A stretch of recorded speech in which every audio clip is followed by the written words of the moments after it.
Okay, everybody, we're working through the Diploma prep material, and we are looking in the trigonometry chapter. What we got to do with this question is we got to come up with we got to come up with 4 different trig expressions or trig equations for this. 2 of them with sine, 2 of them with cosine, where we alter the signs of the leading coefficient, okay, the a value, whether it's positive or negative. Okay, we got to come up with all the different pieces of it. So the first thing that we're going to do here, and I'm going to do this over to this side right here. First thing we want to do is identify the easy things, which will be A, B, and D. Okay? The horizontal phase shift is always the really tough one. Now, first of all, let's take a quick look at this. What is the maximum value that this thing gets to? What's the minimum value it gets to? Because knowing those two will help me immediately find my A and my D. Now, I know that this is kind of hard to read here. I'll try to zoom in a little bit. But if you take a look at the scale here, this is 2, this is 4, this is 6. So the maximum here is intended to be 5. Okay? Now the minimum, let's take a quick look at that. Again, you can see the scale here. Here's -2, -4. So the minimum looks like the intention here is that this is -3. Okay. So now let's come over to this side right here. The A value, okay, A, the formula for A is max minus min, so max minus min divided by 2. 5 minus -3 is 8 divided by 2 is 4. So the amplitude of this graph is 4.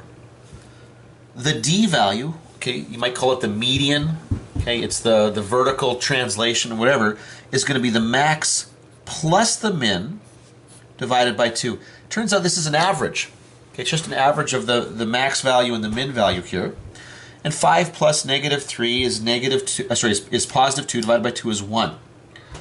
Now what I would encourage you to do at this point here is once you know what the D value is, let's draw that line in. That represents vertically the middle of this graph. So I'm going to draw that in. This is where D equals 1. I'm going to come back to this in just a second because that's going to help me identify some parts here. The next thing I want to do is identify what the B value is. Okay, now B value will be the 2 pi divided by the period. I just got to figure out what the period is. Now, and again, it's going to help to focus a little bit more closely on the scale here. Okay, notice I've got a peak of my graph right here. Or actually, sorry, it's probably even easier to look at it like this. Notice that where the curve here crosses my median line is right here on the y-axis. And then it drops down, okay, it's going to go up, come back down again. This spot looks exactly like this spot. How far over is it? I can read that off, it's 4 pi. So the period of this graph is 4 pi. Okay, and 2 pi divided by 4 pi is 1/2. So my B value is 1/2. So now, I know my A, I know my D, and I know my B here. So I'm going to come over here, and I'm just going to write out what this has told me. Okay, I know that this is now, for the 4 different equations, y equals 4 sine of 1/2 x something plus 1. I know that this is going to be y equals -4 sine of 1/2 x something plus 1. This next one is y is equal to 4 cosine of 1/2 x something plus 1. Y equals -4 cosine of 1/2 x something plus 1. So by finding the A, B, and the D, I've actually got 3/4 of all of these equations here. What I'm missing is the horizontal phase shift.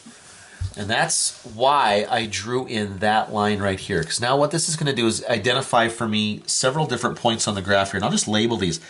This point right here we'll call A. This one is B, C, D, E, F, G. And I might even go down here and call that H, but it's not actually all that interesting. The sine graph starts at the median, so that could be either A, C, E, or G, but a positive sine graph starts at the median and is moving up. So that means either A or E. Now, normally what I would do is I would pick the point that is closest to the y-axis. But in this particular case here, if you're looking at A and E, they are actually the same distance away. I'm either 2 pi to the left or 2 pi to the right of the y-axis. And so what I might write here is this would be x plus or minus 2 pi. Okay, now I move to negative sign. Negative sign starts along the median, starts along that middle line there. So that could be A, C, E, or G. But its motion is to move down initially because it's been reflected. So that's either C or G. And the closest point to the y-axis is, well, C. It's right on the y-axis. There has been no switch or movement here.